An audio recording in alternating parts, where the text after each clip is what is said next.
On my side, personally, I'd like for us to still carry on with the Zoom if possible. Say that again, Faith. I'm saying on my side, I'd still like for us to carry on with the Zoom if possible, and they can join as we go on. I don't know about the others. Okay, thanks, Gugu. Batina Banye.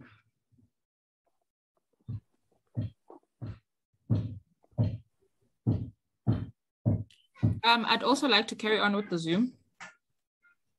Thank you, Esihle. Yeah, Faith, I think the majority of the group has spoken. Like I said, it's rather very unfortunate that we have such a very low turnout, but I hope people will join us as we go along. My name is Zandi Khateb, as I've said to the few of you who have joined us here, and thank you so much for making the time this afternoon. I think the purpose of this conversation or session is to help you to prepare for your exams, which will be written from the 26th until the 28th of November. It's a take-home portfolio exam, and some of you who were here with us last year would already know how that works.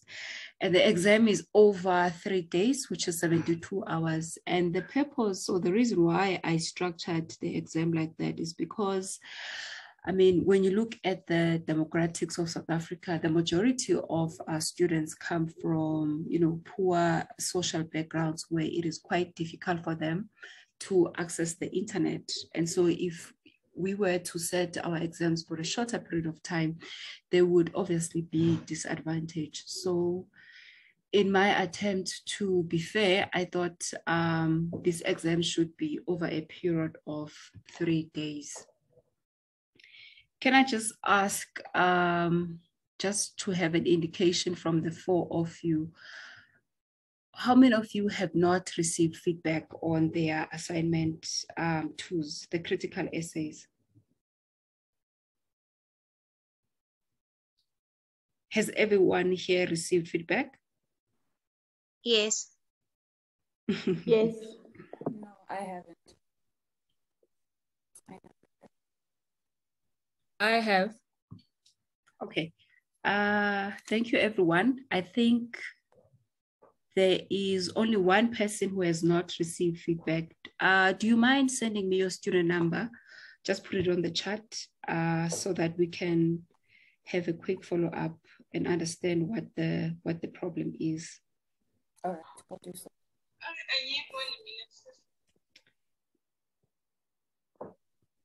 Just give me a second.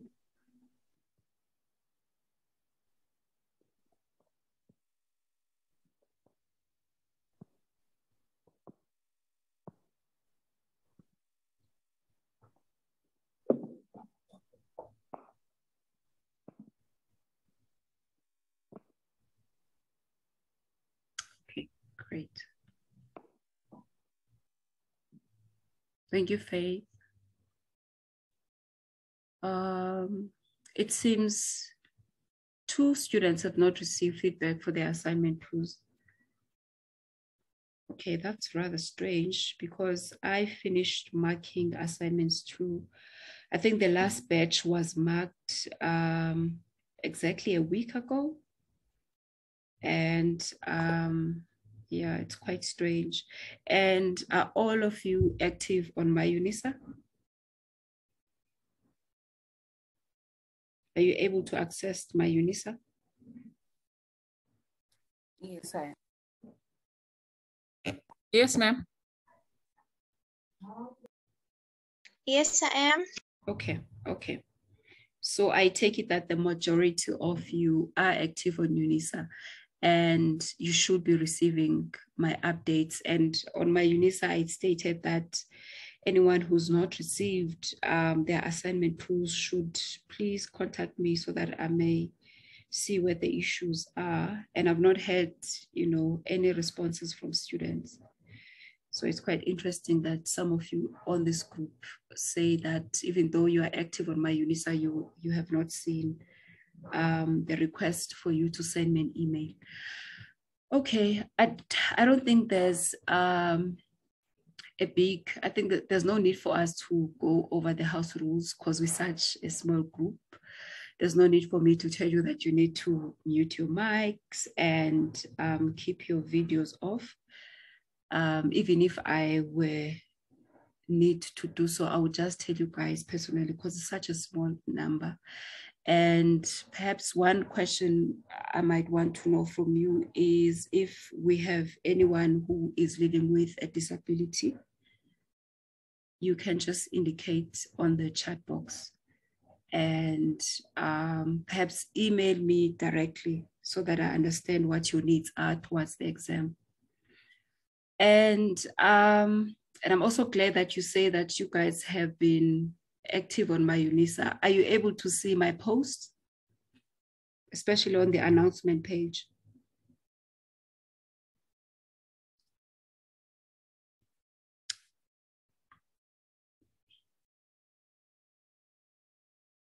Have you guys been able to see my posts on the announcement page? Yes, we're able to see your posts on the announcement page on my UNISA, but they don't come through as emails, just under the announcements. Okay. So you should have seen that I put out your exam guidelines. And by now, you should have also seen that I put up the exam reading list for the required readings. And I'm hoping that most of you, if not all of you, should have started with, reading the work just in terms of getting to understand what possible questions may come. Because the purpose of putting up the reading material for you well in advance is so that you can go and, acquaint yourself with the possible questions that may come. And of course, if you did submit your assignment 2, you would already have a sense of what the exam would look like or how we would want to structure our exam questions. So I'm not speaking to people who are entirely in the dark here. So I think this session, I would like to present it in 3 parts, but because we're a smaller number, I don't think it will be as long as I had planned it. I think I would want to give opportunity for you to engage me instead of me being the only one talking. So, of course, I will talk about your basic house rules, in terms of what you need or where you need to be in order to prepare yourself for the exam. I will touch briefly on how you need to approach, the critical essay. And like I said, most of you should have been at least aware of how one needs to approach a critical essay. And from the feedback that you got from assignment 2, you should have a pretty good idea in terms of where you stand on your performance. And lastly, we will talk about the structure of the exam paper so that you already have a very good sense of what you expect on the day of the examination. So back to the first point, just in terms of what has happened in UNISA in relation to the online exams. First of all, I think by now you should all be aware that you need to activate your My Life and UNISA password to access the exam. You will not be able to write the exam if you have not updated your credentials or just to ensure that you are able to access the My Exam site. Remember, previously, this particular exam was on, in fact, all UNISA exams in 2020 were written on the My Exam, the My Admin platform. And that will no longer be the case for this year and going forward. This year, your exam will be under the My Exams module site. And for this module, there will be no proctoring. In other words, there will be no need for us to use the Invigilator app. I think that aspect of the exam only applies for those modules who are shorter than 2 hours, who are 2 hours or less. Then you would then be required to use the Invigilator app. And I'm glad that you've confirmed your receipt or access to the tutorial letter 103.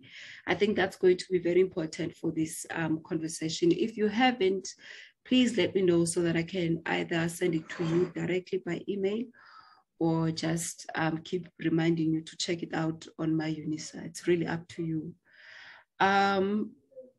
Remember that you need to access the question paper. It is ideal to access the question paper 15 minutes prior to the exams, you know.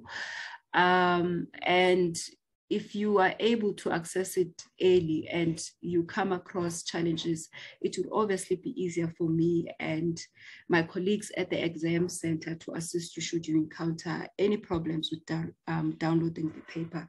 So just remember to be online 15 minutes prior, you know, the start time of the exam. And this particular exam will start, will open at 1 p.m. So you want to be there 15 minutes before. And similarly, it will close after 3 days.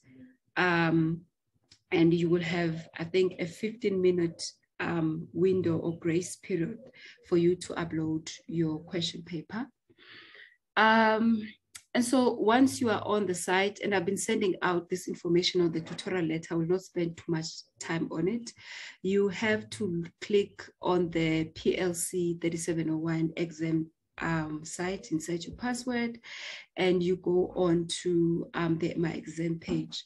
Now, the challenge has been that most students would tend to access the old My Exam page, and it becomes a challenge for them because you will not be able to find the current exam paper there.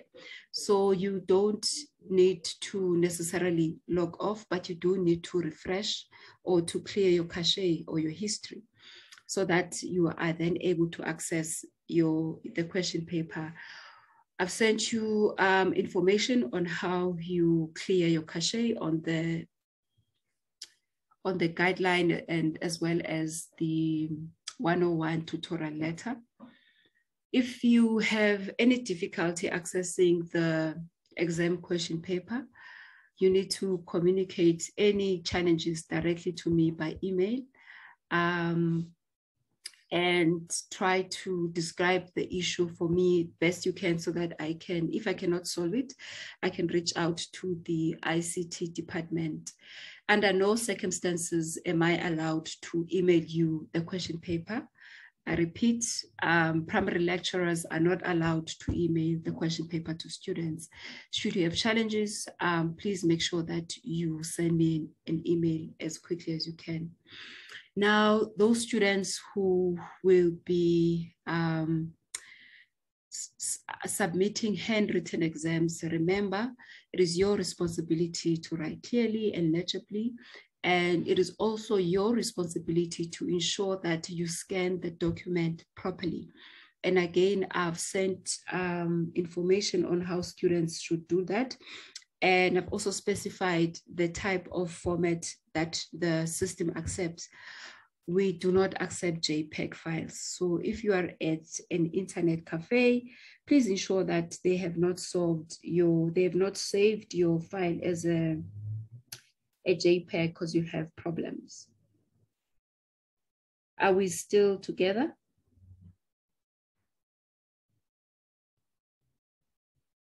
Hello? Yes, we are. Well, I'm here. Okay, thank you. Yes, I'm here. Okay, thanks. It's quite weird because it's a small group. And of course, you will find the information on how to upload your exam question paper in the tutorial letter 103. And remember, you have 3 opportunities to resubmit. Please do not abuse this courtesy or this function, because once you run out of the 3 options, for whatever reason, you will unfortunately not be able to submit your exam. And I will not entertain any assignments or any exam scripts rather, which come through my email. Just also, sometimes when students upload their work, especially students who've scanned their documents, what tends to sometimes happen is that only 1 page goes through and the rest of your exam is not, uploaded. And sometimes when pressure mounts up, students tend to, submit the wrong exam file. So you want to double check your work before you upload, double check if you've uploaded the correct file. And again, should you have any challenges, either with downloading the exam question paper on the first day or uploading it on the third day of the exam, please send me an email immediately. I will be online for most of the duration of the exam. And if I'm not available, my colleagues will be able to assist you.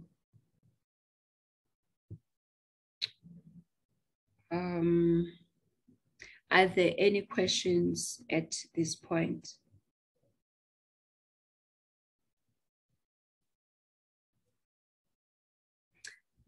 There's only 4 of you. You have to respond, unfortunately. No questions. I just have, oh, sorry, can continue? No, I'm saying I'm fine, no questions. Okay. But my side is not with regards to the exam, but just regards to the assignment. So my assignment for assignment 2, the feedback wasn't really good. Can you hang on? I think I'm only taking questions on what I've said. And this session is dedicated to the exam prep. If you need clarity on your assignment, you're welcome to send me an email, okay? Oh, okay, because I was going to base the assignment based on the exam. Like in terms of the formatting and everything, is everything still going to be the same? If I've not touched on it, then I think I will obviously get to it later. So okay. I'm only asking if people have questions on what I've shared. And remember, I did mention that this session is divided into 3 sections. I think the final one is what you are concerning yourself with. So I will attend to it a bit later on, and you have an opportunity to raise questions there as well. So the first segment is done. I'm now moving to the second one. For your assignment 2, I deliberately requested you to write a critical essay. Of course, in academia, you have different types of essays, but I wanted for this particular module, because it is a module on political ideas, and so I'm interested in how much you are able to think critically, and how well you are able to structure a logical and coherent argument so that you are able to, or in answering the question. So that exercise was deliberately given to you as a preparation for your particular exam. While there will be differences in terms of the question paper, how you approach the assignment will be similar to how you approach your assignment 2 essay. So let's just go briefly on, and of course, the things that I'm sharing with you here are a reflection of what happened when I was marking your assignments. So these are some of the things that I felt students were struggling with. And I thought, if you are unable to do well on those areas, you will obviously struggle in this particular exam, especially on the essay question. So in a very big way, the critical essay for your assignment 2 is a reflection of, I think, how you can perform or what you need to do in order to improve your performance in the upcoming exam. So let's start with referencing, right? While it is not compulsory for students to reference in exam situation, for this particular module and for this particular exam, I would urge you to please do so. Please reference your assignments accordingly. The purpose of this module, because it's an exit module as well, is to help you build your skill set in terms of your essay writing, especially in academic writing. And besides, you have 3 days to write the exam. So I would urge you to please reference your work accordingly. I will obviously recognize and award students who use in-text references properly and make use of the bibliography and structure it quite, properly, I will reward that. But it does not necessarily mean that I will not punish those who don't. So it is entirely up to you. I mean, you're an academic, you might want to proceed further with your studies. And so in proceeding further, you want to have the necessary skill set with you. And in terms of putting together your essays, right? One of the biggest challenges that I notice is that students don't take seriously the need to write quality essays. I mean, for an example, we all know that a comprehension, any form of writing must be structured, right? So you must have your introduction, there must be the body, and then the conclusion. What tend to happen as I was marking the assignment tools is that most students didn't pay attention to, the basic structure of an academic essay, let alone a critical essay. Now, you had students struggling with formulating an introduction. Some essays do not even have an introduction. That is obviously a problem. And those who had an introduction could not necessarily understand what the purpose of the introduction is. So I hope we get to talk about that briefly. And secondly, because the essay must have the body, the introduction, the body, and the conclusion. When it comes to labeling the essay, some people, or rather there were cases, in fact, there were not a lot of them, but they were there, where the student, does not even write the words introduction at the top of the page. Okay, let me see if I can quickly admit. I don't see anyone here. I don't see anyone here waiting to be admitted, Taryn.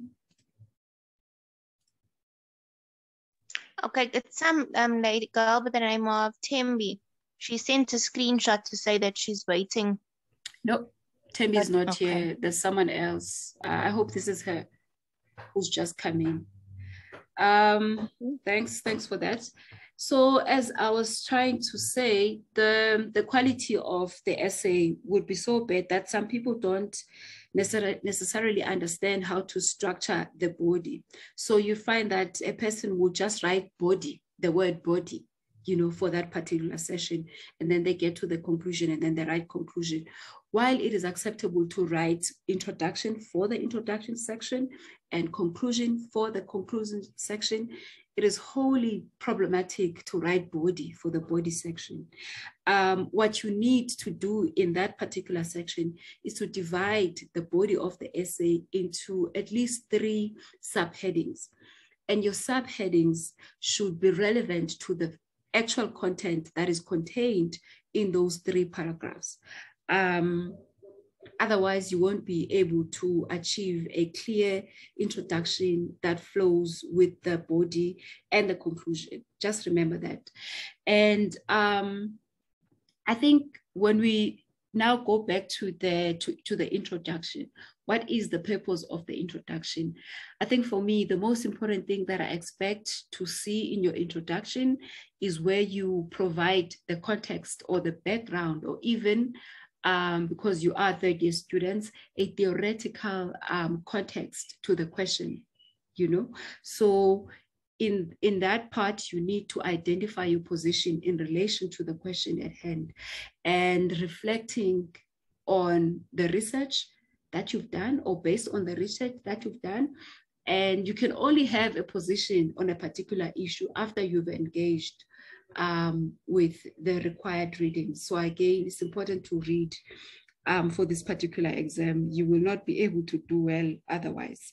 So ensure that you are able to put your position across.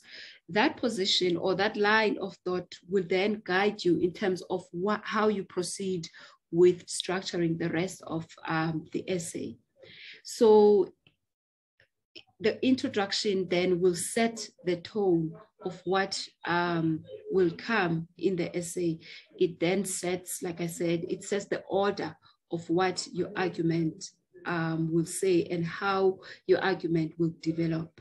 So some people would just say that, look, they use the introduction to tell me what they will do in the essay without necessarily proclaiming their position.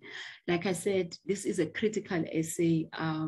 So I would want you to have a position, you know, in relation to the question. And of course, with reference to the readings that you've made.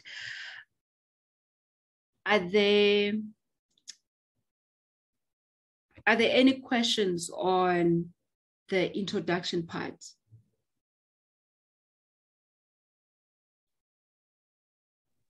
I'll take that as a no.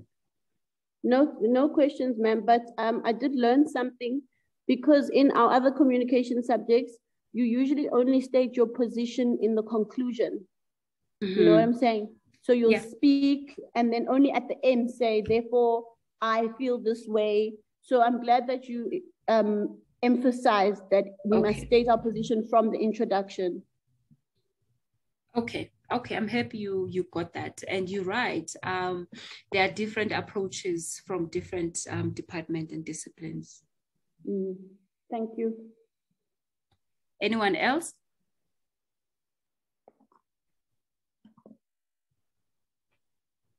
And the advantage of, I'm assuming there's no more hands, the advantage of stating your position in the beginning is that the assessor already knows what to expect or anticipate in the body of the essay. And you can imagine if I'm sitting there marking your essay and I have no clue of where you are going until I reach the conclusion. You know, it becomes a bit tricky. But then if you are able to structure your position, you are able to formulate your position in the beginning of the essay, then that will inform how you proceed in the body of the essay, and you will have a better flow, you know, in terms of where your argument is going. Okay. And I'm not lecturer, you can call me Zandi, but I appreciate your response on the chat. And now and also please make sure that you read and understand what the essay is asking you to do. Because then if there is a question that asks you to justify your answer, your position will help you in doing that, you know? So please read I don't need to say this. This is, you know, essay writing 101. Just make sure you read the essay question in full and you understand it. And if you want to repeat it to me in your script, make sure that you write the entire question as it is, and you don't merely summarize it according to what you think is being required from you. The reason why you need to write it in full is purely that I won't be the only one who will be marking your scripts. We have external markers, you know, so those people need to understand that you understand, you know, the question that you are answering.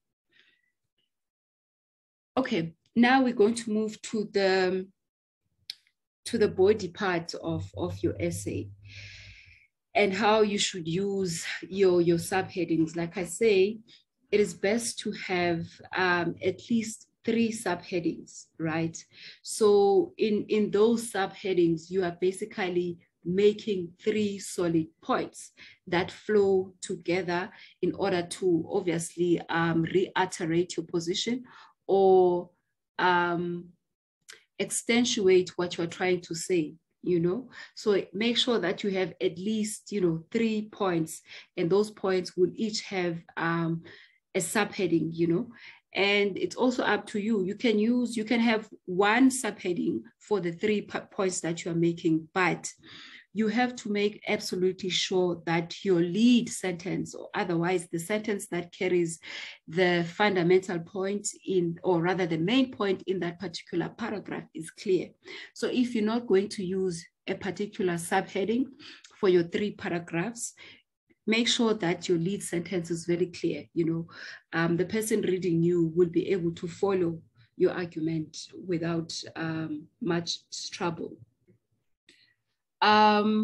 again, for this section, this is where you build your argument. This is why I want to hear your voice, not just in the conclusion, but this is where I want to hear your voice and your critical reading with whatever text that you've engaged.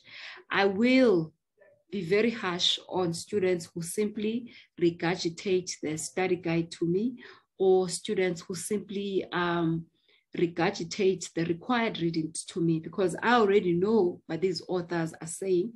What I'm interested in is your voice, or what your ideas are in relation to theirs. So please avoid regurgitating the study guide. If you want to have, if you want to perform well, make an effort to at least read the work and come and demonstrate to me that you have tried, you have made an attempt. I will not punish anyone who has given me perhaps a poor interpretation of the reading.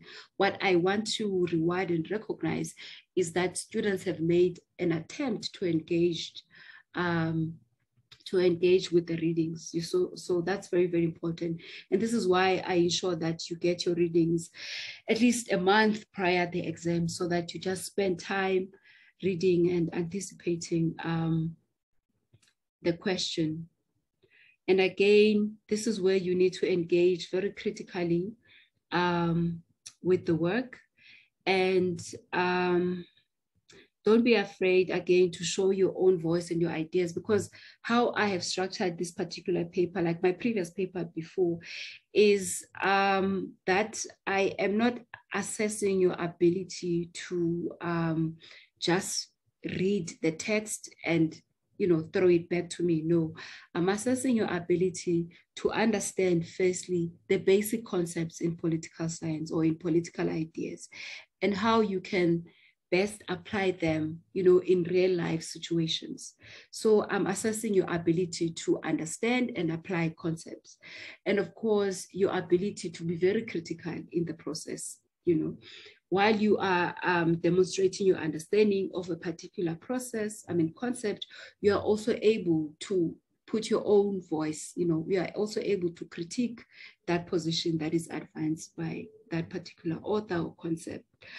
And this is just the basic way of how to approach an academic essay, especially a critical essay. There is, again, some, I think, extensive information on the 101 tutorial letter now. If you check, I think, page 16 to 38, that will give you all these points that I've just shared with you in terms of how you write, an academic essay and what an academic essay really is. So you'll find that from page 16 to page, I think, 36. That whole section becomes very relevant for you in this particular exam. And obviously, before I go to the conclusion, are there any questions?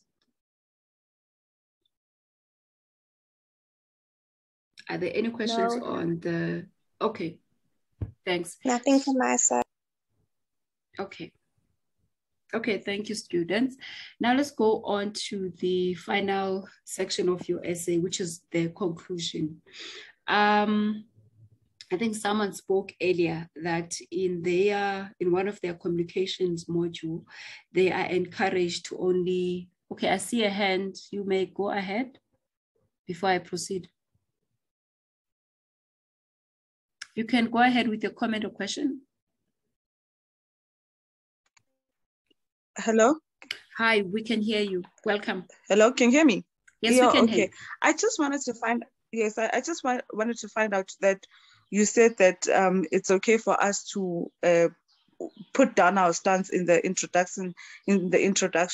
But now, can you literally say, I believe that, is it still applicable in terms of academic writing, obviously with the support of the sources that we will be supporting our ideas or our understanding? Because we are mostly encouraged to shy away from saying, I believe that so and so and so, with the support from such and such a source. Yes, no, certainly. I mean, you are the author of this essay. I'm not too finicky about that, you know, because you can say, I understand the author to be saying, or you can say this essay understands the author to be saying. For me, it's not really that much of a bigger deal. Oh. Yeah. Okay, thank you. Okay, thanks. One thing I forgot to mention in the body section of your essay, you have to make use of relevant examples. And what I have found marking assignment 2 is that because students know that it's a requirement to make use of examples, sometimes they simply pick up examples that are not necessarily relevant for the point that they're making. So, which of course, while it's good to give examples, you are not necessarily going to get marks for just, you know, throwing around examples where they are not applicable or are not relevant. So ensure that you are able to, don't use examples for the sake of using examples. Use examples that are relevant to the point that you're trying to make, and examples that will help you substantiate rather your argument. You know, because when you talk, for example, there might be a question on equality, and someone says South Africa remains the most unequal society on earth, and they quote a particular author, and they just leave it at that. It becomes a problem, because if you are making a claim, I expect you to substantiate it, not only by referencing a particular author, but also by playing your part in bringing to light to the assessor a particular example which is relevant to the claim that you are making, you know. And this helps you to avoid making unsubstantiated or unsubstantive claims in your assignment. What you are able to state must always be something that you are able to back up using relevant examples. And so the conclusion section of your essay is basically where you just tie up your entire argument and state to me why you have taken a particular position, you know. It does not, I think it's not, I don't want a complicated conclusion. I just merely want you to convince me, you know, of your position. Of course, you would have done that in the body, and you'd be necessarily tying it up in the conclusion. I will not penalize you for sentence construction and, you know, poor grammar, but I do want to see that you've made an attempt to edit your work or to proofread your work. I mean, I cannot be lenient on, you know, silly spelling mistakes, some things that can be taken care of by a simple rereading of your work, or just, you know, using Microsoft to spell check for you. But I won't necessarily reward or punish anyone who has poor or excellent grammar skills. And I'm not saying that you just have to be lax when it comes to that. I'm saying do your best, but it is not something that I would necessarily assess. I do assess it in the assignments, but not in exam situations. Let's then go to the technical aspects of the essay before we go to the final part, which is the question paper, what you expect. And I see we have literally 2 minutes before our session ends. I think because we started a bit late, we might go over, I think, until around 5:15. But yeah, I think we've pretty much covered everything. So like I said in the beginning, your essay must have references. You must make use of in-text references. And again, please refer to the 101 tutorial letter on how to correctly formulate an in-text referencing. And don't go overboard, you know, and understand that there's a difference between a direct quotation and a summary of someone's thought or ideas, and you reference each one differently. I will not be sitting there counting if you've referenced every single paragraph, but I will obviously look in terms of the content and the flow in order to see where you have maybe taken someone else's work without referencing or acknowledging them accordingly. And obviously that would be a problem. Please ensure that your bibliography is structured correctly, and make sure you understand where the bibliography goes. I've had a case where someone inserts the bibliography before the conclusion. And I was told, well, when they argued their case, they said, this is how they do it in X module, which is entirely not true. So I thought I should just bring it up. It will work against you. So just make sure that you insert the bibliography where you should go and you structure it properly. And your overall structure of the essay is very, very important.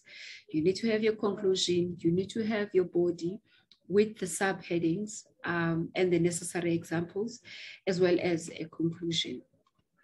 At the end of the day, we are looking for people who can write, you know, a clear introduction, a clear conclusion, and must be able to substantiate their work using examples, and where you've quoted someone else, please reference them accordingly. And when you are able to structure your essay accordingly, it should then have a coherent flow, and it will flow obviously in a logical manner. Make sure that your introduction has a clear position or a clear statement thesis, you know. And make sure that your paragraphs in the body have topic sentences where they are able to link to each other, you know, in a coherent manner. That will obviously help the assessor to see that you have, you know, structured your argument well, and you've organized your ideas well, and your essay has an easy flow. Again, ensure that there is appropriate use of referencing, and that the bibliography is structured using the relevant structure, the relevant literature. For each essay, what we expect from you in terms of the provided or the required readings is that we need to see at least 3 of the sources, you know, listed in your essay. The 3 should be from the required readings of the module, and the rest, it could be 2 or more, can be from, you know, outside. But ensure that there's a balance. You cannot have more sources that are not prescribed. You know, you need to have a balance. And I think the best balance is for you to have more sources that are prescribed and less that are of your own understanding. In other words, sources that you saw and you identified and you engaged and you felt are relevant to helping you answer the question.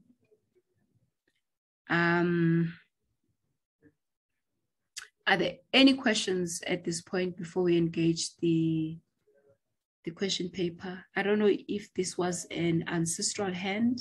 I see there's only one hand raised. Is this an old hand? I have a question. Okay, new hand, go ahead. My question is relating to, firstly, the use of examples, and secondly, to referencing. So firstly, on the use of examples, should the examples that are used be in relation to the required reading, or it can be examples that you take from, let's say, perhaps current affairs that you see are in relation to what you're discussing in the essay? Absolutely.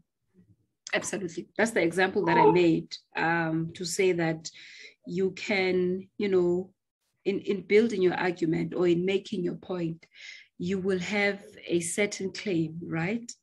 You will make a certain argument and you will find a relevant point from the sources to support what you're saying. But over and above that, that claim should also be supported by an example that you draw on real life situations, because the structure of this particular exam is to see how well you are able to understand concepts and apply them in real life situations. I hope I've answered the first question. I note your hand, Esihle. You may proceed with your second question because you said you had two, right? Yes. So the second question is about referencing. So I have noticed even in the feedback relating to assignment 2 that when I use the Harvard referencing method, there's that tool on Microsoft that allows you to use the Harvard referencing method through Microsoft.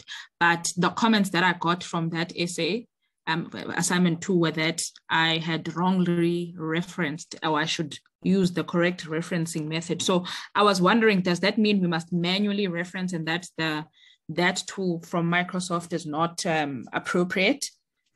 I think the tool might be insufficient. So rather use the format that we have provided for you so that it is consistent. All right, thank you. All right, thanks. I see another hand. You can go ahead with your question.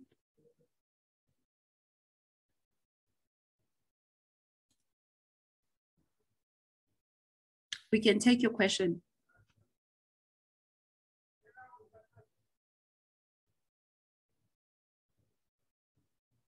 Okay. I see a hand, but no one wants to necessarily take a question. So I take it that we can move on to a brief conversation about the exam, the structure of the exam.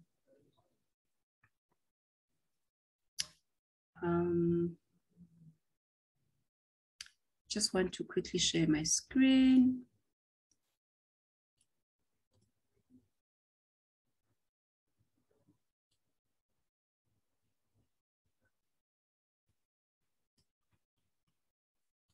Just give me one moment.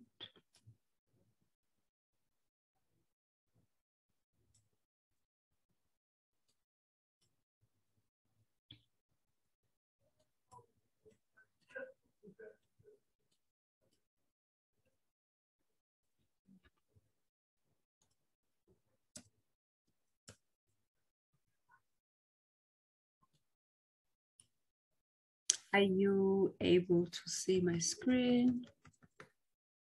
It's taking a while. Okay.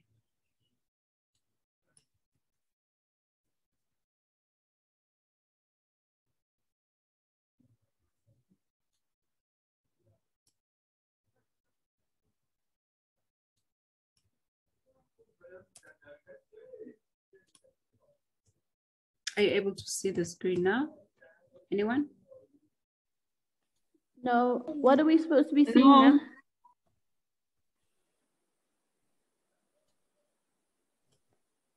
now? You're supposed to be seeing a Word document, a Word file.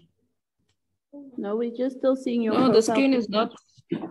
Okay, let's try that again.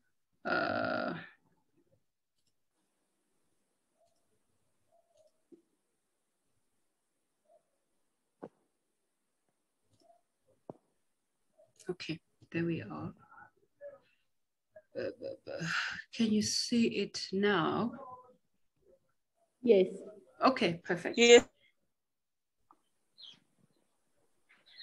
Okay, just I can see it. Okay, okay. I am assuming everyone can. So basically, this is what your question paper will look like. I wanted to draw your attention to this particular section. Sometimes, somehow, even after the information that we bombard our students with, sometimes most students don't read this section, you know. When you have 3 days to complete an exam, we obviously cannot be too lenient when you get the basic things wrong, you know, because when we then open the exam 15 minutes prior its duration time, we are then saying perhaps the students will go out there, download the question paper and sit and just go through it without necessarily answering it. So that's what we're going to do now, so that, you know, you spend less time doing it on the day of the exam. Of course, I'm not saying you shouldn't do it. So this particular exam will have 3 sections. I'm not going to read all of this because this is in your tutorial letter. I've also sent it on my UNISA, but on the day of the exam, please take note of these 15 points. So this particular exam has 3 sections, right? In the first section, or section A rather, you need to answer all these questions because each question is out of 5. So there's no selection here. You need to answer all of them. Now, in this particular section, we are looking for your understanding of concepts, you know, basic concepts in the module, basic concepts in political theory, how well you are able to describe and define them rather. So in this section, we want you to define particular concepts. And when we say 5 points, if necessary, make sure that you at least give me 5 solid points under that particular concept. You may or may not use examples because this is just out of 5. And do not write bulleted points, you know, write a mini essay, or even if it's just half a paragraph. Are we together? Yes, I have a quick question, ma'am. Yes, please. For these short questions, is it in our own words or is it straight? Absolutely. Okay, because you know, sometimes you'll get, for example, something like philosophy, and then the textbook says exactly what philosophy is. Then we're not sure when it's for 5 marks, must we write that or we put it in our own words? So is it always in our own words with politics? For exams, it's yeah. For exams in politics, it's your own words, please. Because Okay, like I said earlier, I mean, I basically prepared the study guide. So I know how the study guide defines a particular concept, but I would like to get your understanding of the concept. Wonderful, thank you, ma'am. Okay, are there any questions on this section? No. Okay. And for those of you who worry about word counts, that's just a guide, you know. You need to keep your answers between 100 and 150 words. It does not necessarily mean that once you have expressed your understanding of a particular concept and it goes over 150, then you must sit and try to cut it down. You will not be penalized, but what is important is how you answer that particular concept. And so section B is slightly different from section A in that in this section, we only require you to answer 2 questions. And here it is a mini essay, right? We ask you to write, you know, a short essay, and we use guiding words such as briefly discuss, briefly, you know, analyze, briefly explain.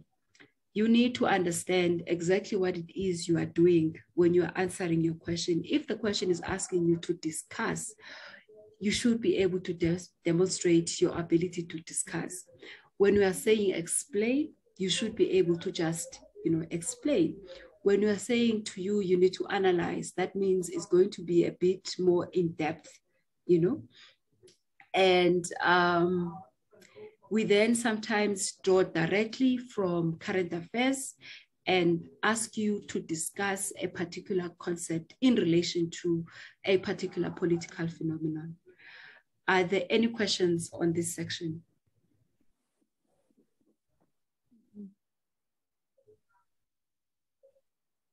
Yes, nope. I have a question. So basically now for section 2, if you're saying that it's a short essay, so do they also need to have an introduction, a body, and a conclusion? Not necessarily. Or, not necessarily. So you can write it as 1 paragraph. Yes, because if it's a discussion, you don't necessarily need to have a position, you know. If I'm asking you to explain something, I don't necessarily look to hear what your conclusion is. You know, I just want to hear how well you grasp or understand a particular concept. Okay. Yeah. Thank you. All right, then that's a good question. And you also don't need to reference this section. Section A and Section B, there's no need for you to reference. At the same time, though, it does not mean that you must give us general knowledge. You must still, you know, use the relevant literature to, you know, analyze, explain, or discuss. Okay, let's move on to the final section of the question paper. So here, this is where you write the critical essay that we just spent the past section explaining. It's obviously out of 50 marks, which should not intimidate you because you've already written an essay for assignment 2, which was, you know, marked out of 50. So basically here, like I said in the beginning, you just have to show us how well you are able to, you know, put together a critical essay in a academic context. You have to use all the things that I've just shared with you and make sure that you read your question very carefully. And if a question is asking you to justify your answer, make sure that you justify your answer, all right? And of course, the word count is between 1,000 and 1,005. I wouldn't encourage you to submit anything that is less than 1,000 words, but I will not punish those of you who go at least over, you can go over 1,500 rands, 1,500 words, but do not exceed 2,000 words. Because then while you are able to write a lengthy essay, you tend to lose focus if you go on for, you know, a longer period of time. But sometimes some people are able to, you know, write extensively and still deliver quality essays. Others, on the other hand, write very concisely and deliver, you know, punchy essays. So either way, just ensure that you keep your word count between 1,000 and 1,005. Are there any questions on this section? And remember, it's just one essay, so you have to do your utmost best. And I would, I think I would advise students to start with this particular session going forward. So you go CBA, you know, or either way, because I imagine if you start with these concepts, you know, your mind might be a better place to approach the essay. Or sometimes when you've just read something and it's still fresh in your mind, you might want to start with the essay and then proceed with the rest of the question paper. There's really no formula. Okay, I'd like to pause there and see if we have any questions. And perhaps, I think we have 5 more minutes. We can discuss the assignment tools if some of you have questions. Yes, I have a question. So my assignment 2 market wasn't very good.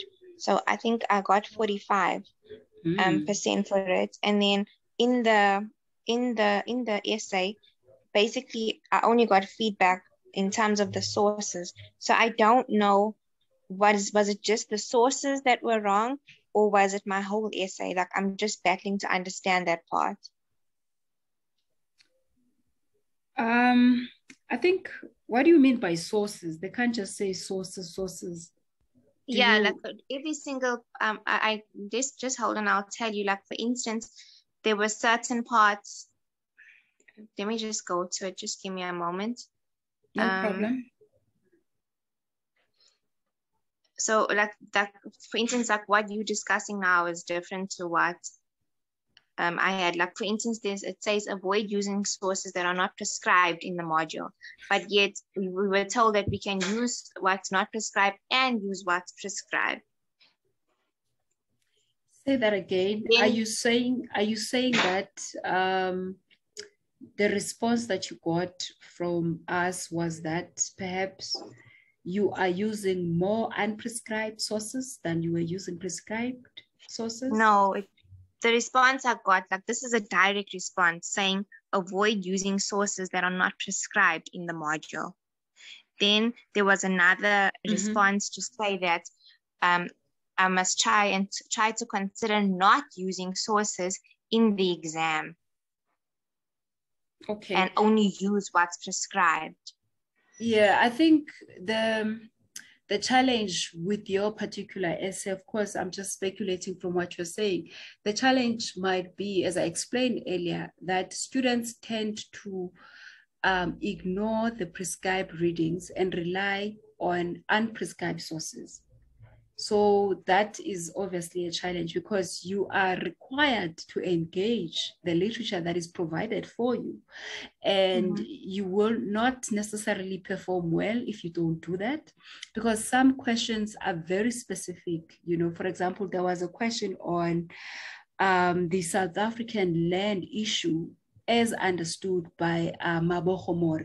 So if you do not read that particular article by More, then you are obviously at a disadvantage in terms of what you then bring as an argument in the essay. And perhaps that's why you were awarded a poor mark. If you don't mind, you can forward me that assignment and I look at it. I'm not going to change the mark. Perhaps I'll just help you better understand why you were awarded that mark. And in your BBO, what was the question? What was the particular question that you were answering? I used the one about freedom. Yeah, that one required you to read More. Okay. All right, then. Please send me. I'll send you the problem that I'm having with my UNISA on my email. You'll see that I did send you a direct message also, is that for some reason, I also had an issue with another lecture. My emails are not going through from my UNISA. That's a serious problem, because otherwise in an exam situation, what are you going to do? Just send me, do I have your student number on the chat? Yes, I've Okay, provided great. it. No, great. But then, can I ask you something? So Sure. did you mark all of the assignments or did other people also mark it? No, I didn't mark all of them. It's impossible. Because then what happens now, for instance, let's say you have a look at my assignments and it's worth more than the actual marks that I was given. I do a quality assurance on all the assignments, especially those who are, I think those who get 75% and above, and those who get 40% and below. Okay, but now mine is 45. So does that mean that it wasn't quality assured then? Because it was not in the percentage. No, it was quality assured. Okay. Yeah. Thank you. All right. Any other questions? I have a question. Can you hear me? Yes, please. I can hear you. Please go ahead. Okay. I'm just sorry for keep on asking that question because I'm having it's okay. problems. Yeah. No, it's I just wanted to find out in section B when you said we do not necessarily have to cite sources for that short essay, but then you said as well that you're going to be, for example, you said you're going to draw from current issues that are happening. So when we obviously we will have to do some reading, I take it, because we don't know which issue you're going to bring up in the exam. So can we incorporate the reading that we'll do, not as a source, because it's obviously as a source, to say, after reading this is my understanding of, or discussion, or my explanation regarding the particular question. I don't know if you understand my question. I think I get you. Yeah. And you're quite correct. I mean, you do need to read for this module, but at the same time, for this particular section, while we are not looking for general knowledge, we want to see how well you understand the module in terms of its concepts and their application. So when you apply a particular concept, I'm not interested whether you read it from More or someone else. I just look at that concept and I see how well you've attempted to apply it in the given political phenomenon. Am I making sense? Yes, no, 100%. Yeah. That's why I'm Okay. saying All right. it is not necessary, but if you feel you need to, please go ahead. Okay. Yeah. Sorry, ma'am, just to add on the point that she said now, in a case like that, is it, I think maybe just to in-text reference the link to support your discussion or point. I don't understand the link where you would So have let's read. say you asked us a question on a current affair, and then I read an article on the internet, and I'm going to use that article as basis for my understanding. Okay, is it okay to then just in text reference the link at the end of my answer? But you are attaching an article that explains a particular. Can you please mute yourself after speaking? Let me try make sure that I understand you. So you want to know if you could reference or use the link referencing a particular article that you read on a particular political phenomenon. Let's say that's part of the question. Yes. Let's say yes, the question. Let's say the question is on inequality, right? Yes. And we briefly ask you to explain inequality.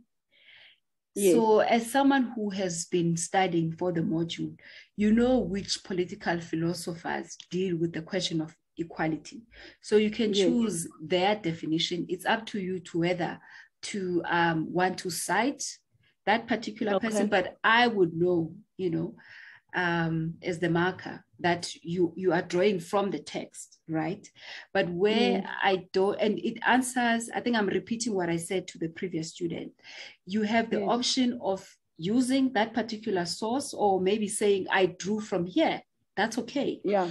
But your second part of the question is where you are now saying perhaps you need to demonstrate your understanding of this particular concept by drawing from a particular context article, in real. Yes. No, not necessarily article. For example, if we talk about inequality in South Africa, there are dominant sites of inequality. For example, housing, poor services in certain communities. You don't need to reference that because that is part of what is known, you know? Okay. Yeah.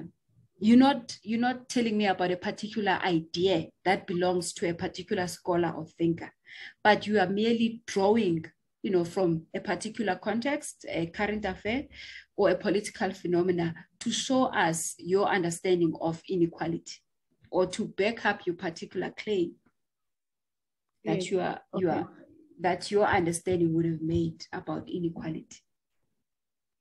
Okay, so, thank you, ma'am. I understand. Okay, I'm glad. That was a bit tricky to explain, but I'm glad you understood it. Are there any more questions? Okay, I think I can close this. Are there any more questions on the question paper? Okay, and then on the assignments, if you have specific questions or burning questions, please send me an email and attach your assignment. I should be able to assist you. Is there anything else? Can we close this session?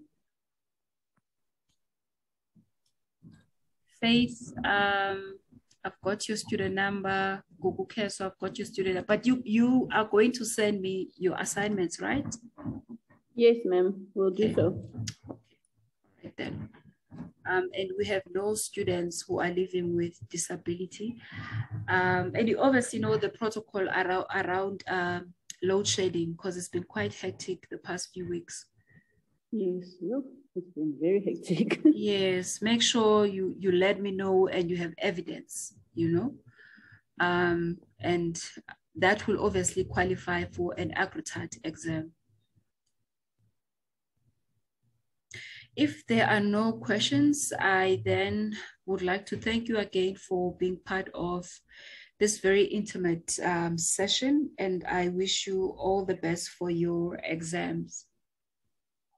Thank you very much, ma'am, for your time. Thank you You're very much. welcome. Thank you very much, ma'am. Bye. Okay, bye. You're welcome.